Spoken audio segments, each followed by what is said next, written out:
If ever you pay a visit in Intramuros, please pay a visit to Fort Santiago. Take note of these pits in the floor. These are actually storage rooms for gunpowder. Back in the day, they have to store gunpowder in barrels to make sure it's dry. And they have to load the gunpowder in cannons together with the cannonball. Of course, lately no one uses gunpowder in cannons anymore, so it was used as some sort of a dungeon. Many prisoners of war are actually imprisoned here during World War II. Unfortunately, these are pretty much a bad part of history in the Philippines. There were lots of war atrocities that were committed here, to the point that it's a little hard to mention. Because of the atrocities, some locals believe that there are ghosts that's still running around in this area. And I understand. Some of those atrocities are painful to even describe, especially if it involves women and children.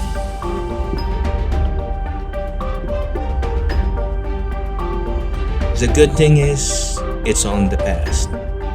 However, it's part of history that we cannot erase.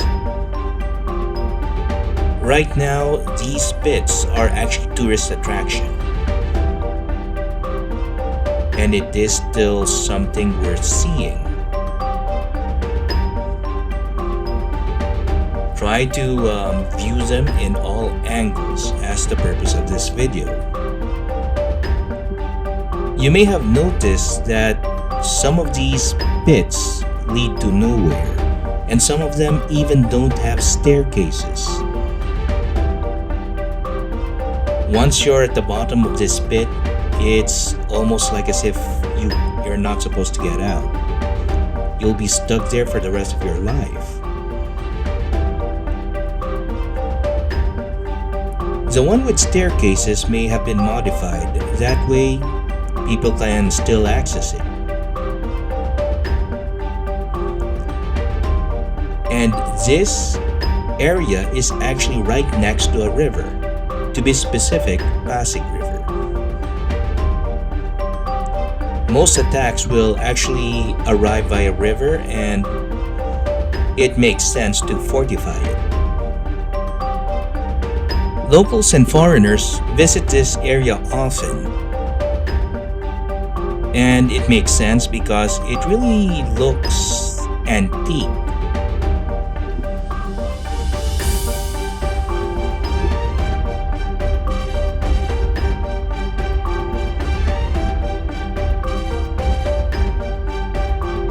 We're also going to pay a visit to this one because this one will also contain areas that may not look like much. It doesn't make sense, but keep in mind it was designed as a powder room. They still have to make sure the powder is dry. I can also imagine this as an artillery room.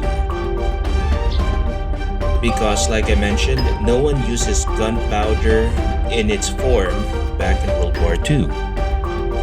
It still is a good idea to keep your artillery dry. And finally, we have the lookout tower. This tower is kinda handy to protect the observer from any shrapnel or cannon, or just to protect him altogether. However, the video doesn't do this area justice. You should come and see it and try to enjoy what it looks like.